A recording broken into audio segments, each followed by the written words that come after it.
Hello, and welcome to the second episode of Alan's Card Game Den.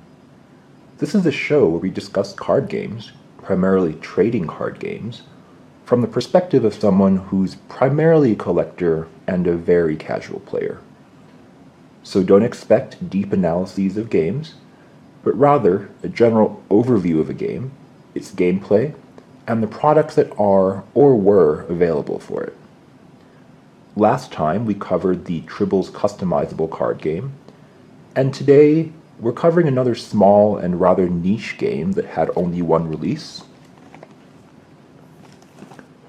Superheat, the self-proclaimed skateboard trading card game. Superheat was published in 2011. The exact publisher is a little unclear. The cards and boxes say the game is printed by Ahead of the Game Inc. and distributed by Konami, but it looks to be an indie project. It's available in starter decks, which can support either 1 or 2 players each, and it also had booster packs.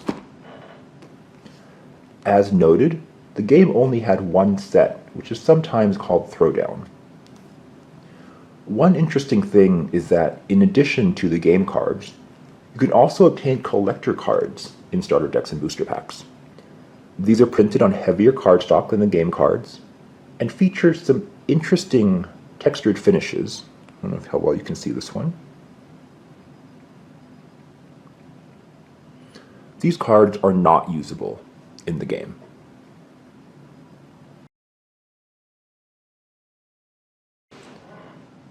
The game has 3 types of cards. Pro cards are cards that are not part of your deck. You build your deck around a pro card, but in some sense the pros are fairly interchangeable, so instead I would say that a deck includes a pro card. A pro card represents a particular skateboarder and has an ability. Every pro card also has 3 wild lines at the bottom, both black and red, which can be used to start 3 different runs. Trick cards represent skateboarding tricks, and these cards will form the bulk of your deck. Each card features a skateboarder, which will typically have no effect on gameplay.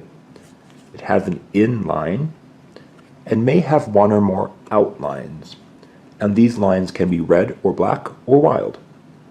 They may also have an ability. You'll play these cards to build and continue runs. Certain cards also have a throwback styling, which has no effect on gameplay. Finally, we have throwdown cards, which have various gameplay effects, usually to hurt your opponent.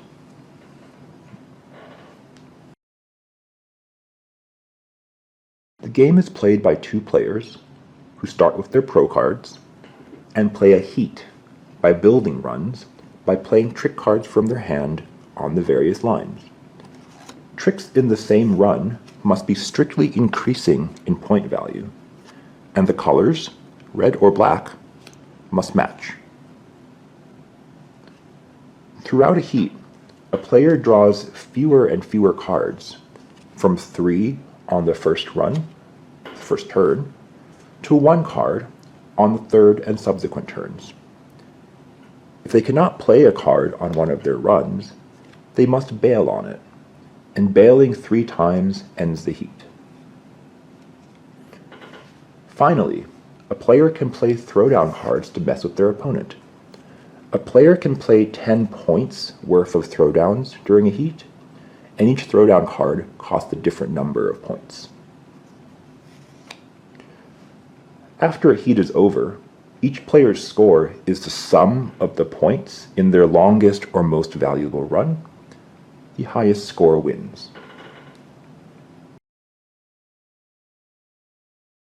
The game has starter decks and booster packs from its one set. Booster packs contain 9 cards, 1 rare, 2 uncommon, 5 common, and 1 collector's card. There are 30 different collector's cards to collect. Each starter deck contains 42 game cards, which is a full legal 40-card deck. The deck can split into two half decks, each using one of the two pro cards included, so two players can play the game from a single starter. The starters also include a sticker, two random collector's cards, a checklist card for the collector cards, and also for the two half decks themselves, in case you need to reconstruct them, as well as a gameplay reference quick start card. The starter deck also includes a poster which has the game rules on the back.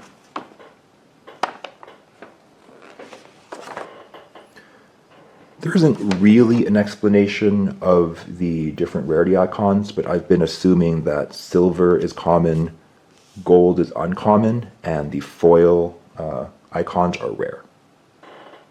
Which would mean that the starters contain only common and uncommon cards. It does not contain any rare cards.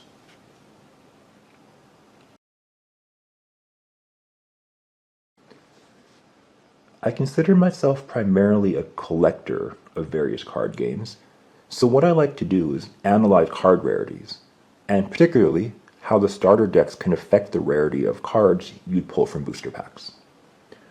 From that standpoint, these starter decks are extremely good for starter decks when compared across various games. They're each numbered on the box, so you can tell which starter you're purchasing. All starters with the same number have the same 42 cards, so you're not going to get duplicate cards across starters unless you want to. In addition, since the starter decks do not contain any rare cards, you're not going to spoil any rare card pulls from booster packs. In other words, you're not going to pull a rare card from a booster pack that you already had copies of from a starter deck, and buying multiple starter decks will not increase the number of rare cards that you do not need to pull from booster packs. The only way for them to really improve this would be to include cards only found in starter decks, so-called starter-only rarity cards, but that's a nitpick. These starter decks are great from a collector's standpoint.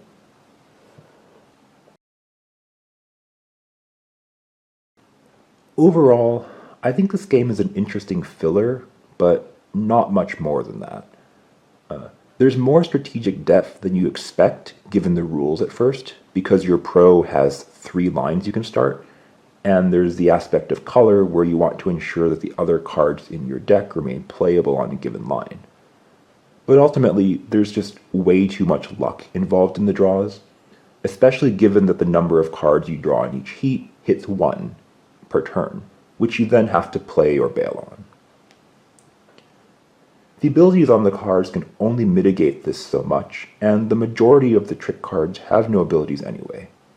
So between such abilityless cards, some of which are just outright better than the others, based on the number of lines they have and whether those lines are wild or not, and while the range of points helps facilitate continued play between heats, it also means that luck has even more of an impact on score, as a couple of bad draws in a row will end the heat for you instead of adding high point cards.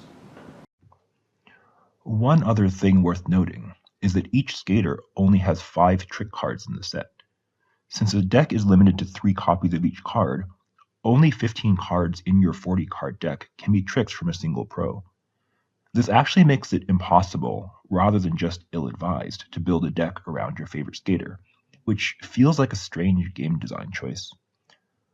While the 5 tricks per skater do chain together, they seem to be a mix of in and out colors, meaning you can really only stack tricks by one skater if you draw all 5 in the correct order.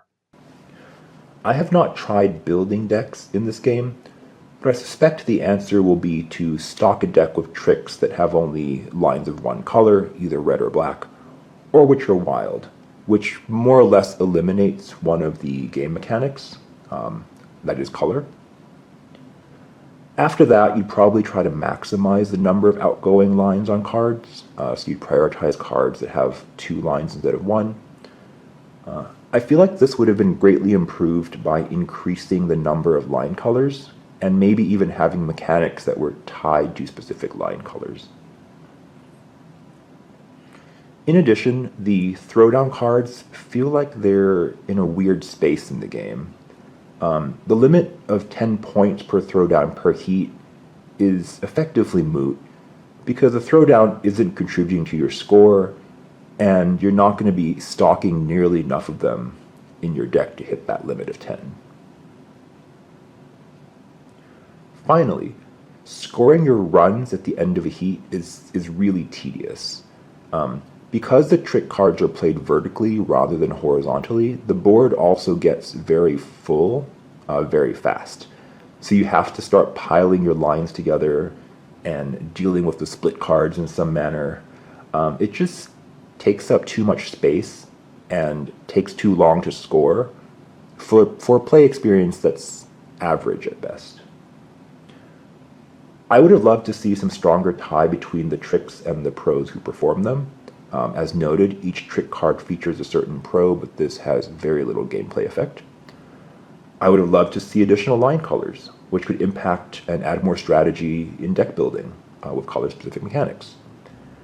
I also wish they hadn't done the throwback card frames. It just adds visual confusion to the game and doesn't have any gameplay impact. So overall, I think the game had promise, but it didn't particularly deliver.